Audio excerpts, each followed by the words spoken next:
네, 오늘은 인물로 보는 시장으로 준비를 했습니다. 오늘의 인물은 바로 정의선입니다. 현대차 그룹의 이야기가 될 것 같은데 바로 소장님께 질문 하나 드리겠습니다. 네, 미국 내에서 현대차 그리고 기아차의 시장 점유율이 높아지고 있다고 들었습니다. 이렇게까지 인기가 있는 이유가 뭘까요? 일단 기본적으로 현대차 그룹의 3세 경영 정의선 회장의 어떤 행보라든가 여러 가지 이런 부분들이 의미 있게 지금 반영이 되고 있다. 이런 말씀을 좀 드리고 싶습니다. 처음에는 사실은 정의선 회장이 회장 자리를 맡을 때만 해도 조금은 걱정스러운 이런 일련의 얘기들이 많이 있었지만은요. 새로운 트렌드에 접하고 그리고 또 바로 IT, 전기차, 로봇 이런 쪽의 행보를 보여준다라는 것이 상당히 긍정적인 흐름들이 나오고 있고요. 또 투자라든가 이런 부분에 있어서도 아주 적극적으로 하고 있다라는 거 상당히 시장에서 좋은 호평을 받고 있다라고 먼저 말씀을 좀 드리겠습니다. 아까도 말씀드렸던 것처럼 사실은 작년까지만 해도 미국에서의 점유율이 7%, 8% 내외 이 정도에 그쳤던 그런 흐름들이었는데요. 올해 1월부터 5월까지의 미국 시장에서의 현대 기아차의 이 바로 전기차 점유율이 테슬라 다음에 2위를 기록하면서 11.2% 역대 최고를 기록했다라는 이런 얘기들이 전해지고 있습니다. 특히 테슬라에 이어서 점유율 2위를 기록하고 있는 가장 큰 이유 중에 하나는 다양한 포지셔닝을 구축했다라는 거죠. 무려 전기차 밸류체인만 가지고도 9개 차종이 시판이 되고 있다고 합니다.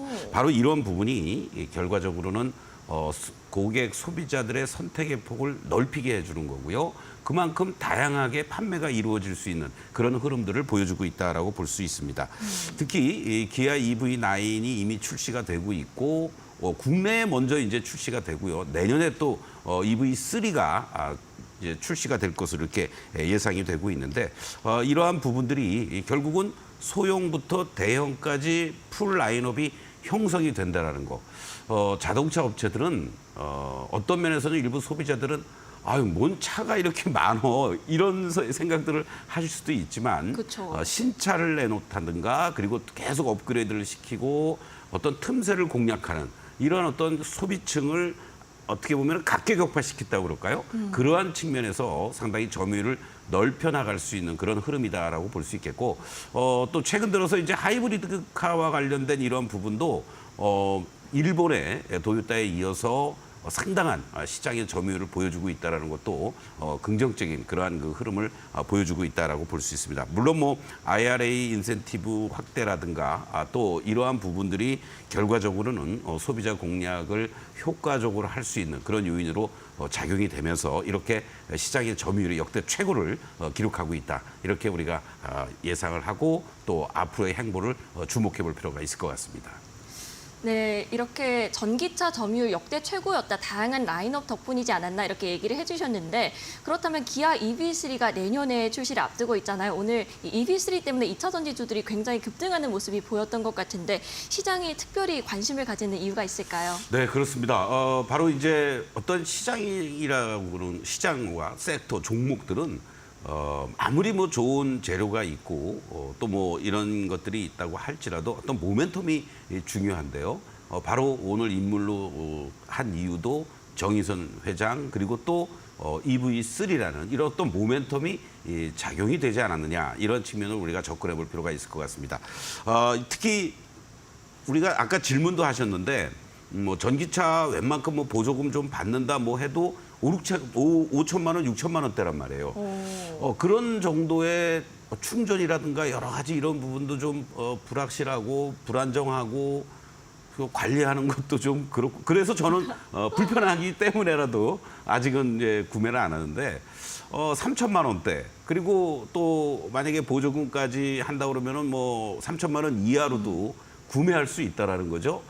이러한 부분이 상당히 소비자들한테는 먹힐 가능성이 있지 않느냐. 바로 결과적으로는 우리가 지금 어떤 성장의 정책이 이런 캐즘이라는 이런 부분을 가격이라는 측면에서 승부를 걸어볼 만한 그런 요인 아니겠느냐라고 볼 수 있는데 또 하나 긍정적인 것은 이러한 가성비 있는 3천만 원대 저가형 전기차가 만약에 기아에서 혼자만 나왔다면 소비자들의 선택폭은 또 제한적일 겁니다. 그렇죠. 그런데 바로 KG 모빌리티에서도 코란도 EV 출시를 하면서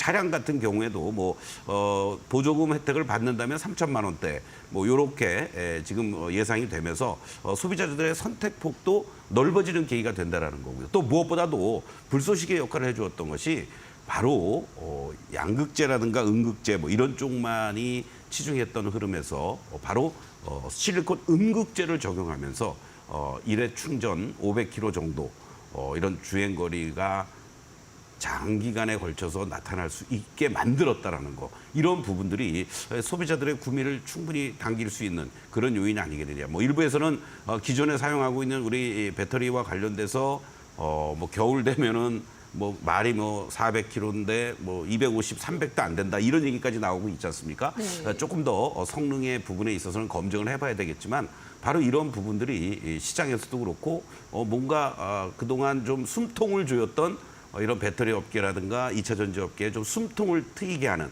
그러한 어떤 모멘텀이 되었다 이렇게도 말씀을 드리겠습니다. 소장님 말씀 들어보니까 확실히 가격 때문에 인기가 많은 것 같은데요. 3천만 원이라고 하면 저도 약간 구미가 당기게 그렇죠? 되는 가격일 예. 것 같습니다. 그렇다면 이렇게 중저가 전기차가 인기잖아요. 그럼 배터리도 매출 자체는 좋아도 조금은 수익성에 문제가 있을 수 있지 않을까요? 그렇습니다. 충분히 뭐 그러한 부분도 생각해 볼 수 있는데 문제는 말이죠. 뭐 장사가 돼야지 뭐 이윤이 남느냐 안 느냐 뭐 이런 얘기를 하지 않겠습니까? 결과적으로는 물론 뭐 어떤 저가형 배터리가 나온다 LFP로 또 전환이 된다 이런 얘기들도 하고 있습니다만은 일단 기본적으로 현재는 판매의 급감 현상을 해소시킬 수 있는 계기들이 만들어야 되지 않겠느냐 이런 측면으로 좀 우리가 본다라면은 배터리 수익성과 관련된 부분은 뭐 리튬도 그렇고 니켈도 그렇고 전체적으로 다 이게 원재료에 연동이 되는 흐름입니다만은 바닥권을 탈출해 줄 수 있는 그런 흐름들이 전개되는 계기가 된다 그런 측면에서 일단은 판매가 좀이라도 더 된다라면은 재고 부분도 좀 해소가 되면서 수익성이야 시간을 갖고 우리가 접근해 볼 만한 그런 요인 아니겠느냐 이렇게 말씀을 드리겠습니다. 네, 2차 전지가 이렇게 현대, 기아차도 앞서 말씀드렸다시피 잘 팔리고 있고 뭐 대중 관세에 대한 이야기도 나오고 있는 것 같은데 상승 추세 계속 지속할 수 있을까요? 몇 가지 좀 점검을 해야 됩니다, 사실. 우리가 지금 이제 현대 기아차가 뭐 이런 어떠한 미국에서의 점유율이 급증을 해주고 또 새로운 신차가 나오고 있고 또 대중국과 관련된 미국이라든가 유럽에서의 관세 이러한 부분들이 되면서 반사이익을 얻을 수 있다. 또 금리 인상기에 가장 큰 또 타격을 받았던 쪽들이 2차 전지 아니겠습니까? 네. 아무래도 우리가 뭐 할부 카드론이라든가 뭐 이런 여러 가지 이런 부분에 있어서 제약이 될 수밖에 없는 거고 금리 인하를 학수 고대하는 쪽들이 바로 자동차와 관련된 캐피탈사들이다 이런 얘기까지 나올 정도였죠. 이러한 부분이 좀 긍정적으로 여건은 조성이 되고 있다라고 먼저 말씀을 좀 드릴 수 있겠는데 우리가 주가의 어떤 수급이라든가 기술적인 것을 봤을 때는 이제 바닥을 탈출하는 것이지 새로운 상승 추세를 본격적으로 가기에는 조금 시간이 필요하다. 특히 1, 4분기에 이어서 2, 4분기 실적도 상당히 좋지 못할 것으로 예상이 되고 있단 말이죠. 뭐 대표적으로 셀 업체뿐만 아니라 소재 업체들도 적자가 전환이 됐다든가 또는 뭐 영업이익이 1, 4분기 뭐 대표적으로 LG 엔솔 같은 경우 뭐 우리가 흔한 말로 반토막이 났단 말이에요. 네. 이러한 부분들이 2분기에 이제 어느 정도까지 뭐 적자라든가 아니면은 또 실적 악화를 상쇄할 수 있는 어떤 그런 모멘텀이 나와줄 수 있느냐 그러한 것들을 좀 우리가 체크를 해볼 필요가 있지 않을까 이렇게 말씀을 좀 드리겠고 기술적으로도 상당히 이제 저항권에 이제 다들 근접을 했단 말이죠. 네. 그렇기 때문에 종목별로도 그렇고 같은 2차 전지 내에서도 좀 구분하면서 접근해 볼 필요가 있지 않을까 이런 말씀을 좀 드릴 수 있습니다. 특히 사실은 실리콘 음극재에 대한 상용화라든가 이런 부분도 뭐 작년 재작년부터 계속 나왔습니다마는 바로 EV3의 채택이 되면서 뭔가 이제 꽃을 피울 수 있는 계기가 되지 않겠느냐 그런 기대감들 때문에 바로 대주전자재료 같은 종목이 급등했던 이러한 요인이 되겠고요. 뭐 바로 음극재와 관련돼서는 뭐 포스코 퓨처엠도 바로 음극재 쪽이라든가 또 포스코 케미칼도 함께 같이 이렇게 이제 움직여주고 있다 이렇게 여러분들 이해하시면 되는데 또 하나 이제 바로 우리가 얘기하는 나노 신소재 같은 CNT 도전제 쪽들 실리콘 응급제를 사용하면서 자연스럽게 또 이런 움직임들이 나타날 수 있고 관련된 종목들 제이오라든가 이런 것들이 오늘 시장에서 상당히 좀 의미 있게 움직였죠.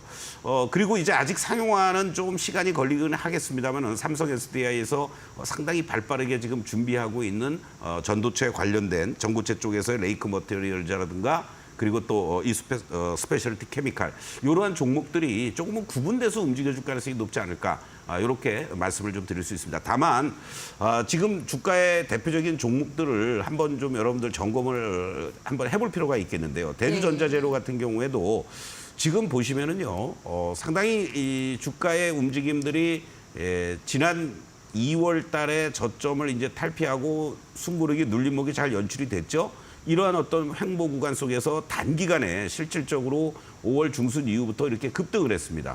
이 과정에서 제가 여러분들에게 항상 말씀드리지만은 오늘 뭐 상한가를 들어갔다 나왔다 했던 이런 모습인데 이 격도가 122까지 벌어졌습니다. 그렇다면은 내일 시장에서 만약에 추가적인 상승을 보인다라고 했을 때는 전체적으로 추격 매수는 절대적으로 자제하시고 오히려 일부 이익 실현을 병행하셔야 될 그런 시점이지 이 시점에서 이제 기다렸다가 110 이하로 내려오는 그러한 시점에서 여러분들이 다시 재공략 여부를 결정하면 좋지 않을까 이런 말씀을 드리겠고 오늘 또 바로 나노신소재 같은 종목도 급등을 하는 이러한 패턴이 연출이 되면서 이 종목 역시 이격도가 120까지 벌어졌습니다. 그런 과정에서 바로 지난 2월 달에 이 고점들이 형성이 돼 주었던 이 15만 원까지 단숨에 이렇게 가버렸단 말이죠.